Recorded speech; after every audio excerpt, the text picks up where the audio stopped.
여러분, 아브라함은 평생 우상숭배 문화 속에서 하나님과 밀접하게 교제했던, 동행했던 사람입니다.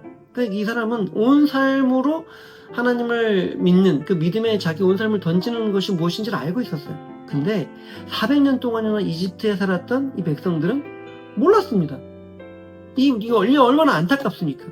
그러다 보니까 막 10가지 재앙이 일어나고 홍해가 갈라지는 것을 눈으로 다 경험했는데, 야, 그 신이 바로 이런 신이야 이러면서 금송아지를 만든 거예요.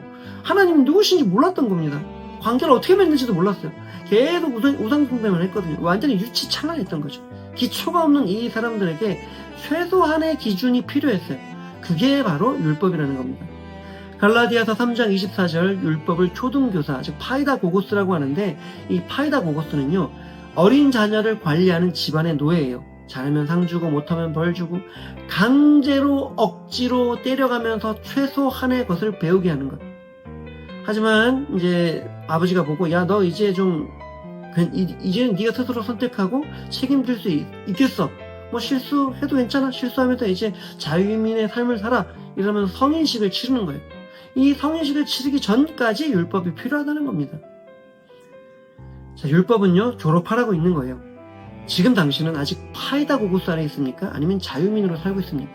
물론 자유민으로 살아도 율법은 우리에게 여전히 좋은 영향을 끼칠 수 있죠. 아, 내가 여전히 죄인이구나. 이거 진단할 수 있는 거예요. 근데 그걸 진단만 할 뿐 율법은 치료제가 될 수 없어요. 그 착각에서 벗어나야 합니다. 율법이 여전히 우리에게 좋은 영향을 끼치는 본질과 그렇지 못한 비본질을 구분하는 것. 여러분, 눈뜨기 프로젝트에 참여해 보십시오. 그래서 이 본질과 비본질에 대한 눈을 뜨고 확신 있고 정말 활력 있는 신앙생활, 승리의 삶 하시길 축복합니다. 굿모닝, 좋은 아침입니다. 오늘도 새벽 논단 비평하겠습니다. 젊은 목사님 한 분이 파이다고고스, 몽학 선생에 대한 이야기를 했어요. 율법은 파이다고고스다. 몽학 선생이다. 이 몽학 선생이라는 말은요, 기초학문을 이미 극복한 그 집에서 쓰는 그 노예입니다. 옛날에 우리 그 친모 이런 거 있었죠. 예. 죄송합니다. 아이가 자라기까지 돌봐주는 분들인데요. 그런 분들에서 자라난 분들이 이제 성인이 되면 이제 과거들을 벗게 되는 거죠. 이 파이다고고스는요, 학문을 이야기하는 겁니다. 그러니까 초등학문을 배울 때 학교를 가고 오는 길에 보호자가 돼주면서 또 묻는 말 대답도 해주고 모르는 것을 가르쳐주기도 하고 또 풀어보라고 하고 가정교사, 개인교사 같이 이렇게 가르치면서 기초학문을 갖도록 만들어주는 역할을 하는 종을 파이다고고스라고 하죠. 몽학선생이라고 설명이 되어 있고 우리나라에도 몽학선생이라는 말이 있었는데요. 널리 쓰는 말은 아니고 그 고유명사로 그냥 쓰였던 말입니다. 기초학문을 가르쳐요. 근데 이 단계를 벗어나면 그 이상 지도할 수가 없어요. 근데 모순이 많은 게 그 정도밖에 안 되는데 끝까지 이제 내가 너를 가르쳤어 이런 사람도 있고 웃기는 거죠. 웃깁니다. 사제관계는요, 제자가 스승님, 나의 스승님이십니다. 존경합니다. 이럴 때만 성립되는 과정입니다. 그래서 교사라는 말을 자꾸 썼고 선생님이라는 말을 자꾸 피하는 이유가 바로 그거예요. 진짜 도움이 됐고 그때 감동받았고 그것 때문에 내 인생이 바뀔 수도 있다는 가능성, 그리고 그것 때문에 내가 바뀌는 전환점이 됐다고 느끼는 그런 시점에서 나를 가르치는 그분이 바로 선생님이고, 그렇기 때문에 나는 그분을 존경해서 사제관계가 됐다면 그때 가서 이 전제로, 됐다는 전제로 가서 스승님, 저희 스승님이십니다. 많은 가르침에 감사드립니다. 이렇게 이야기할 때 사제가 되는 거지, 내가 너를 가르쳤어 임마, 이거는 아무 필요가 없는 얘기예요. 그래서 교사 그러는 거예요. 가르치는 직업군에 있는 사람, 이 소리예요. 그게 맞고요. 그게 민주화가 되면서 노골적으로 드러나니까 이상한 일이 벌어지죠. 선생을 교사가 와서 교사가 와서 학부모가 와서 교사를 막 편다든지 고소를 한다든지, 학생들도 막 그렇게 하고 교장한테도 그냥 하고 그런 세대가 됐어요. 그쪽만 너무 강조해서 그래요. 가르치는 직업군에 있는 사람이다, 이것만 강조해서 그래요.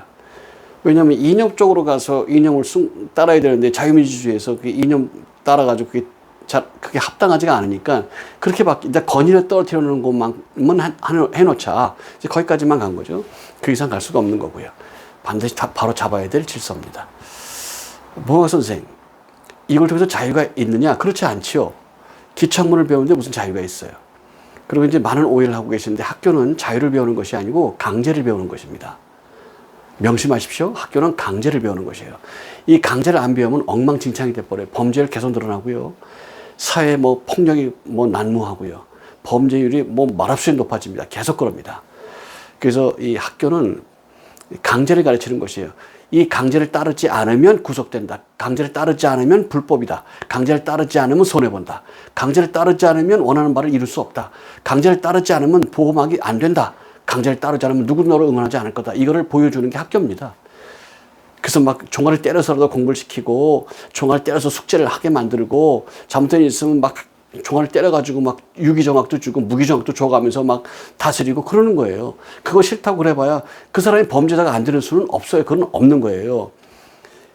여기서 그렇게 하지 않아도 잘 지킬 수 있는 사람이면 제일 좋고 그렇게 해서라도 자기를 잘 다듬을 수 있으면 좋은데 약간 어긋난 부분이 있어요. 조금씩. 그러나 자유를 이야기하기 위해서 자유를 주장하다가 자유라고 하는 것에 목매서 자유 때문에 범죄가 되고 자유 때문에 넘어지는 자가 될 수밖에 없기 때문에 자유를 강조한다는 것은 원칙, 규칙, 본질, 실존, 실상에 대한 얘기를 먼저 이해하고 깨닫고 여기 충분한 다음에 이것을 이루는 자유를 내가 할 수 있고 내가 한다 이럴 때만 쓰는 말이지 자유에 대한 원칙도 없고 나는 내 마음대로 할 거야 라는 거 방임이라고도 하고 무슨 여러 가지 얘기도 씁니다.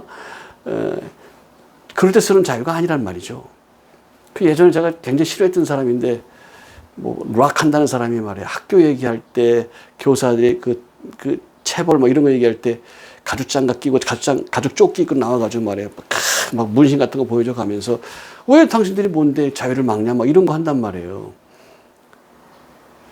전 그래서 좀 개인적인 생각입니다만 그 사람이 사망했다고 했을 때 저는 굉장히 다행스럽게 생각했어요. 더 이런 것이 더 나타나지 않을 거라고 생각해서 전 개인적으로 다행이라고 생각했어요. 죽었으니까 좋다 이런 개념이 아니라 잘못되어 있는 가치관을 심는 일을 하지는 않을 거다 더 이상 이런 생각이 들었기 때문에 그 사람 말고는 지금은 별로 없어졌어요. 그 사람이 아주 최선됐었던 사람인데 그래서 이런 일을 안 해서 다행이다 싶었는데 그 사람이 죽었기 때문에 좋다 이런 얘기는 아니니까 오해하지 마십시오. 그 정도로 심각하다는 얘기를 하는 거예요. 진심으로 다행이라고 생각했어요. 진심으로 이제 죽었기 때문에 다행이다 이런 생각을 했어요. 진심입니다. 예. 교육이 그만큼 중요합니다. 그거 심어요. 자유를 아니죠. 억압을 가리키는 것이에요. 억압을. 그 자유를 가리키는 것이 아니고 학교는 억압을 가리키는 거예요. 규칙으로. 학교 수업 시간에 충분히 그런 건 배워야 되고 규율은 그렇게 잡는 거예요. 그렇게 해서 학교에서 마련한 지침을 따르지 않으면 손해본다. 사회가 그렇기 때문에 선생님이 리더는 대로 안 하면 낙오자가 된다. 사회가 그렇기 때문에 학교에서 가르치고 배워주는 것을 따르지 않으면 천덕꾸러기 된다. 세상이 그렇기 때문에 네가 아무리 옳다고 막 주장했고 그래도 사회 나가면 너는 오히려 그것 때문에 모욕을 당하고 그렇게 된다. 그러니 시킨 대로 해. 숙제하려면 숙제해오고 규정 맞춰서 옷을 만들려면 만들고 왜 짧게 입으라는데 길게 입고 깊게 입으라는데 짧게 입고 왜 옷을 이렇게 입으라는데 왜 저렇게 입고 이런 색 신으라는데 왜 저런 색 신고 왜 그랬어 머리 이렇게 여기까지 기르라는데 왜 이렇게 짧고 이렇게 짧으라는데 왜 이렇게 길고 왜 시킨 대로 안 했어 이거를 잘 규율을 따라서 규율을 만들어서 사람이 사회 규칙을 배워가는 연습하는 거예요. 이게 사회 그대로 적용되냐 아니냐 적용되는 게 많지만 아니라도 이런 연습을 하는 거란 말이에요. 그래서 학교 생활 잘했는가 안 했는가 학적부를 본다, 교적부를 본다. 그런 게 그래서 그러는 거예요. 심지어는 성적보다는 출결률을 보고 그 선생님의 그 사람을 위한 그 멘트 이것들을 중요시한다는 게 바로 그런 거라고요. 사회성을 보는 본질이란 말이에요. 지금 새로운 기술 배우는데 무슨 필요가 있어요. 학문 공부가. 학자가 되는 게 아니고 새로운 개발팀에 가는 게 아니라면 회사 적응하는데 크게 적응하지 않아요. 자기 전문 분야에 인정받았기 때문에 이 회사에 들어온 거거든요. 그래서 자기 전문 분야를 이 회사에서 마음껏 펼칠 수가 있어요. 그러니까 그런 사람이 회사에 들어온 거고 사회의 일원이 됐단 말이에요. 그렇다면 이 사람을 더 발전성이 있다고 보는 건 학교 생활 때 어떻게 했나 그걸 보는 거라니까. 그래서 학교는 강제를 가르치는 것이에요. 강제. 거기 합당해야 돼요. 군대는 폭력을 가르치는 것입니다. 살생을 가르치는 것이에요. 제대로 적응해 나라의 간성이 되고 나라를 지킬 수 있는 사람이 됩니다. 그거 잘해야 돼. 그거 못하면 잘못되는 거죠. 나라를 못 지켜요. 나라가 엉망이 돼버립니다. 지금 방위가 국방부 장관이 됐다 그러고 산단복으로 나라를 지킨다 그래요. 이거는 해악을 만들려고 그러죠. 방이라서 몰랐다 이렇게 하면서 국방력을 빼려는 목적이다. 저는 그렇게밖에 생각이 안 들고요. 그 목적 외에는 다른 목적이 있지는 않겠다 이런 생각을 합니다. 그러니까 국민이 다 알 거예요. 다 알죠. 실수다 내지는 뭐 이렇게 했겠죠. 그리고 군인이 해야 될 거 꼭 군인이 아닌 사람이 막 국방에 들어와서 국방 행정을 하고 막 이런 일이 막 벌어져요. 국방부 장관이 방이라서 그렇다 뭐 이런 얘기 하려고 그러는 건데 아니죠. 모를 수가 없죠. 머리 IQ가 뭐 30도 아니고 40도 아닌데 그 모를 수가 없죠. 무조건 알죠. 근데 그렇게 만드는 거예요. 강제를 배우는 곳에서 강제를 배우지 않으면 이상이 돼요. 그 강제를 국방부 장관 하던 사람이 군 생활도 뭐 10 몇 개월 돼야 되는데 8개월인가 6개월 더 있었죠. 감옥에 갔었다 그래요. 그 왜 그랬냐? 그것도 입증이 안 됐는데 일부러 그러는 거죠. 자, 강제를 배우는 것은 강제를 배우고 자유를 배우는 것은 자유를 배우는데 이 강제 속에 자유가 있는 거예요. 근데 거꾸로 하는 사람이 있죠.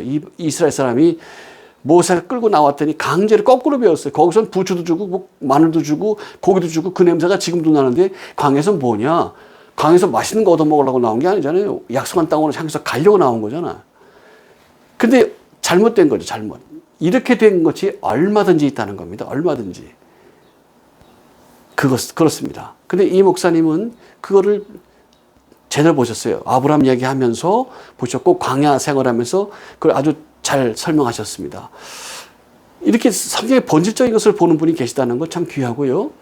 이렇게 믿음을 볼 때, 그리고 우리의 신앙의 생활을 볼 때 아브라함을 등장시키고, 그 다음에 이스라엘이 그 모순에 빠진 이유를 등장시키고, 그리고 몽학선생을 등장시킨 이유, 그리고 율법이 왜 있는지에 대한 것, 그리고 율법을 끝났다고 정리하는 것이 아니라 율법이 계속 우리에게 교훈을 주고 있고 가치를 가지고 있다는 것을 입증한 아주 귀중한 비평을 주셨습니다. 귀합니다. 이렇게 깨닫길 바라고 본질 안에 들어가길 바랍니다. 더 깊이 들어가 예정의 섭리, 창조의 섭리에 합당한 삶에 대해서 나눌 수 있게 되기를 축복합니다. 여러분의 삶을 축복합니다. Bless you, bless you and bless you. Bye bye. 축복합니다.